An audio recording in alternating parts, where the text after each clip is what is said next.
God alone is the Lord of the conscience. It is our protection. That is what protects us from abuses, from the clergy. That's the big thing nowadays. The clergy and all their abuse. We must rise up against it. Well, how about we just return to Sola Scriptura?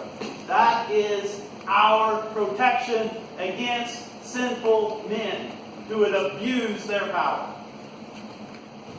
So, God alone is Lord of the conscience. He's left it free from the doctrines and commandments of men which are in anything contrary to His word or beside it in matters of faith or worship, life and godliness. So, when it comes to private judgments, when it comes to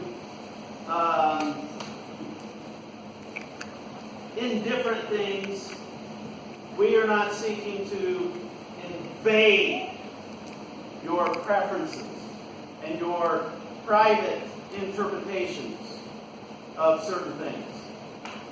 So, it says, therefore, they consider the rights of private judgment in all matters that respect religion as universal and unalienable.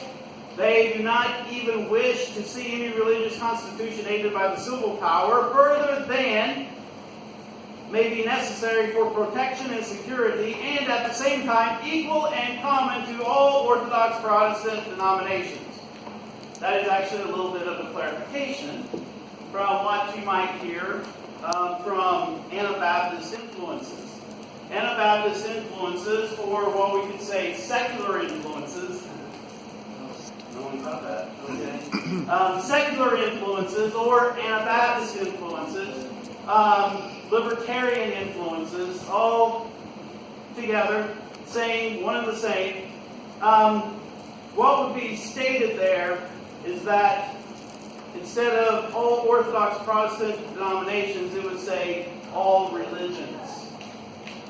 Now, we must not accept that. We can't accept that. Why?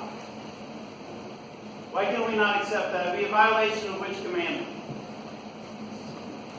The first one. You know, you can't even get the plane off the ground because it would be a violation of the very first thing. Thou shalt have no other gods before me. So how can we promote the violation of that commandment? We can't. Absolutely can't. And we can't budge on this. I don't care how much pressure comes from our civil society. We cannot fall to the pressure on this. Thou shalt have no other gods before me. I cannot participate in the promotion of other religions. They are false and they are damnable. And they must be opposed by the true Church of Jesus Christ. So, we cannot promote other religions, aid other religions, except tolerate. See, we can't tolerate other religions any more than we can tolerate homosexuality.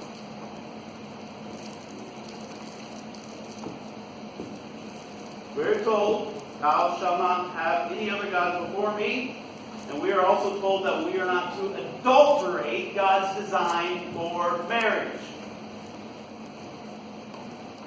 2 commandments that we are to uphold. And so, you'll notice there is a huge difference in the way that we state liberty of conscience. So any questions on liberty of conscience? Any questions on the aspects of the civil power in relation to Orthodox Protestant denominations? Anyone have any comments or questions in relation to those two things? They do defy what is commonly accepted today. May I also add, they defy what is commonly accepted in most churches. And we also have some problems in this area in some of our Reformed circles, sad to say. So, any questions? Don't want there to be any confusion, any unclarity, non-clarity, non-clarity. Oh yeah, that's kind of a... Anyone? Anyone? Anyone?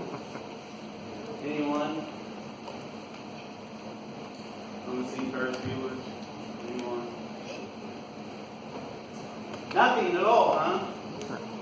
Okay, that's good. Glad everyone understands that, because that's actually a huge issue today, and it's probably one that we will receive some hot water for sometime in the future.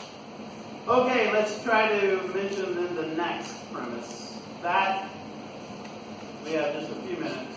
That in perfect consistency with the above principles of common right, every Christian church or union or association of particular churches is entitled to declare the terms of admission to its communion and the qualifications of its ministers and members, as well as the whole system of its internal government which Christ hath appointed, that in the exercise of this right they may, notwithstanding, err in making the terms of communion either too lax or too narrow, yet even in this case they do not infringe upon the liberty or the rights of others, but only make an improper use of their own. Okay. I had a thought when I was reading that, and now I'm through reading it, and I can't remember what my thought was. May have to read it again.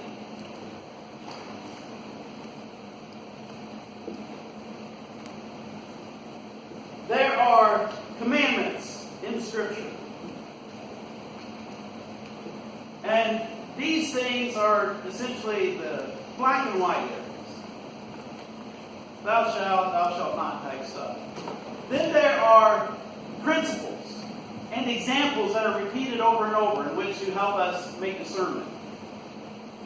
So when it comes to principles and examples, we must take these things and properly apply them to our circumstances. And you know, circumstances change throughout time because there are certain issues that are hot-button issues at a particular time that are not in other times. And so the things that we may have to deal with in 2017 may be issues that are different than 1645. So what we must do is make proper application. So this begins with, what is a true church?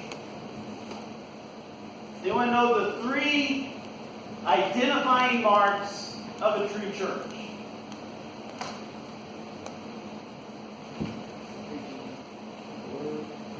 Yes, faithful preaching of the Word.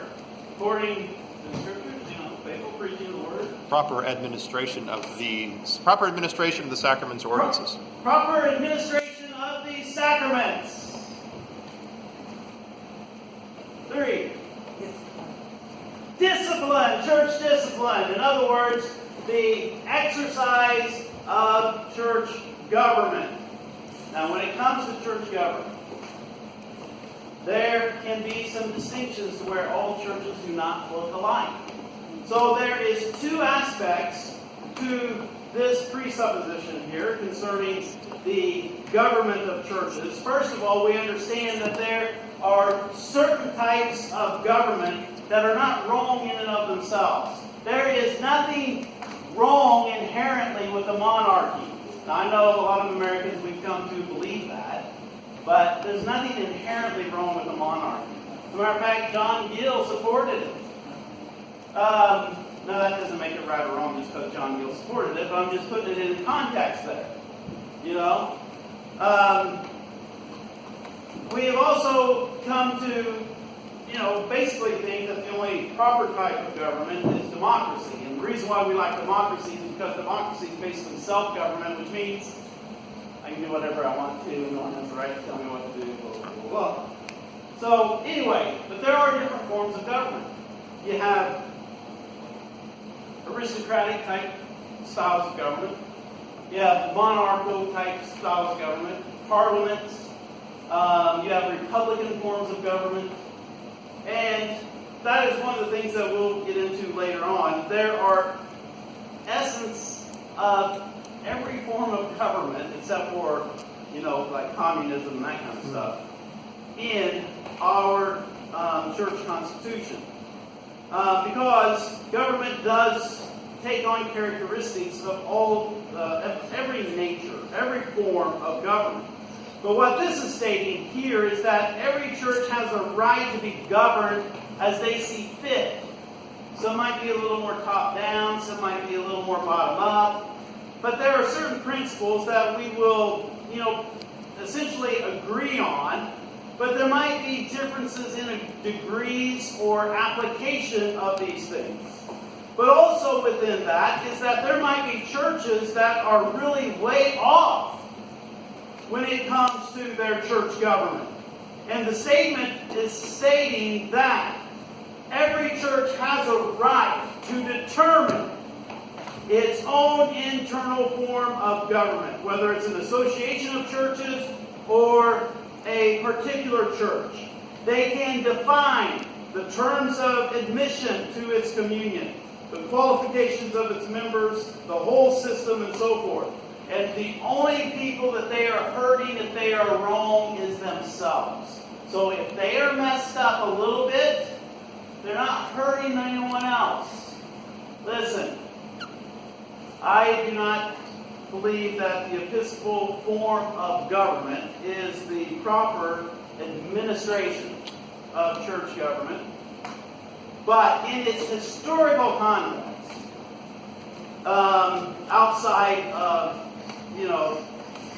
some of the earlier days, but in the American sense, in the Episcopal sense, they are not hurting anyone.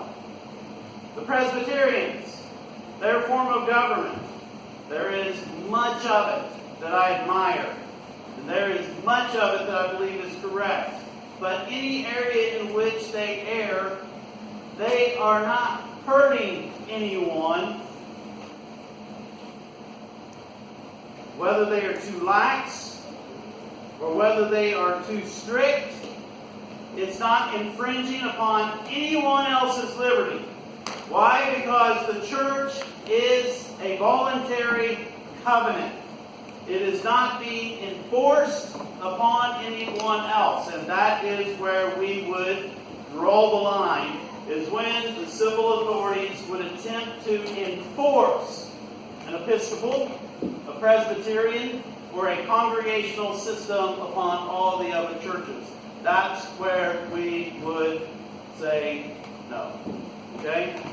So, that is the reason why the statement in the first principle is that we only want to see those things aided by the civil power that would further those things that are equal and common to all Orthodox Protestant denominations.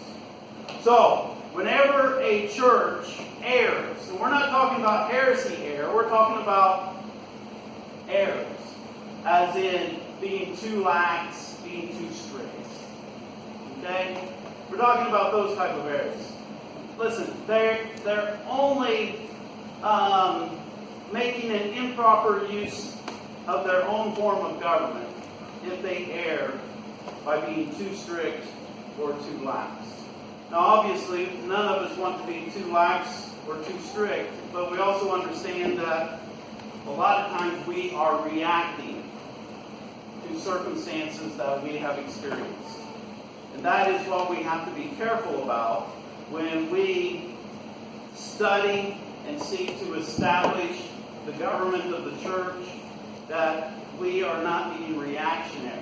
We need to eliminate that as much as we can so that we are, to the best of our abilities, making proper application concerning the principles and examples that we have in Scripture. So are there any questions or comments thus far in relation to anything that we are talking about?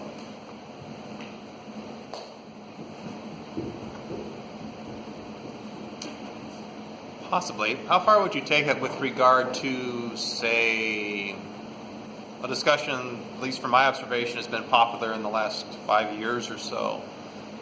The number of elders, for example, in a church. You have the discussion between what has been called the monarchical episcopate, that is the single elder kind of person, versus a plurality of elders, be they for the Presbyterians teaching or ruling elders, or as Baptists, we understand all elders ought to have the ability to teach.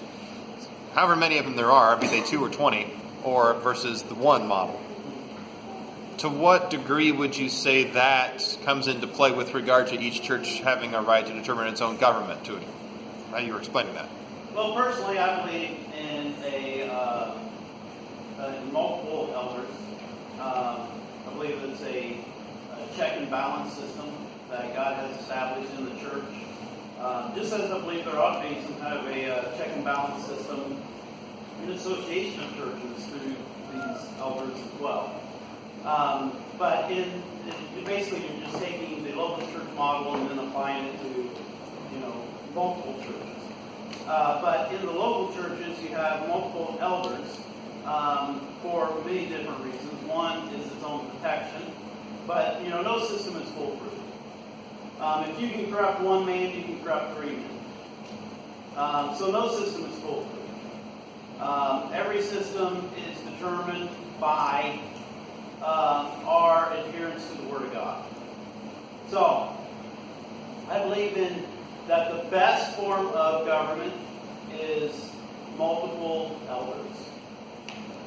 However, just like in a civil monarchy, in an ecclesiastical monarchy, basically you're getting whatever the monarch is. So if he's faithful to the Word of God, you have a faithful church. If he's not faithful to the Word of God, you have an unfaithful church. And so basically, it's like when Israel had a good king, they were adhering to what God commanded them. When they had a bad king, then they were off into apostasy. And so that's the same way with the single-rule churches, is that you don't have a balance, a protection mechanism built in for the one man who gets corrupted. So as long as you have a good pastor in a single elder system, we judge that church based upon what they believe and what they practice. And so as long as they believe right and are practicing the things that they're supposed to be practicing, then we would say that it's a biblical church. However, I don't believe it's the best form of government for a church to have, because it does allow for abuses and corruption that a system that has multiple elders, a system that allows for that has more protection mechanisms built into the system. Now, I believe there should be more protection mechanisms than just having 3 elders. I think that the office of deacons has been an office that has been minimalized to the point to where it's meaningless nowadays in most churches. And I don't think, and I believe that there should be a system to where there is, a balance of powers, even with the congregation, the elders, and so forth. So that way you don't have you have more protection to where one group is not tyrannizing the other groups. Now, it doesn't mean that those systems are flawless or they're perfect or that they can't be corrupted, because they can't. We've seen this in history, and it will happen again. The reason why I believe that you have a Republican model of government that's set forth in Scripture, which allows for this balance of powers, and also it's not just a balance, but it's also a check. It's kind of like the American system. You have this checks and balances, so that way one part could not tyrannize the other. And so I think I see throughout Scripture is that you have that same principle, that Republican style of government. And so therefore, I believe it's the biblical model but as far as in what is best. But there are also other models that were practiced in the scriptures, and that were, at least allowable by God. And so I'm not going to object to those as far as a heresy issue, as long as the church is orthodox. If it's unorthodox, I don't care if they have one elder or 20. But I would caution the church that only has a one-tier system for checks and balances, that they're just one man removed from apostasy. So I don't think it's heretical, and we would accept them as brethren. I just don't think it's the best form of government. That answer, are we going in the right direction? Mostly. Yeah, where we falling short? What other part of the question then? Well, insofar as to say you, of course, would consider, as you stated, the plurality of elders to be the biblical model, and we would also accept someone who may just have a single pastor just to be a brother church. With that, I find no disagreement. Yet, does not the Bible present, say, with regard to the church government issue, a plurality of elders in all the cases when they're discussed in New Testament churches?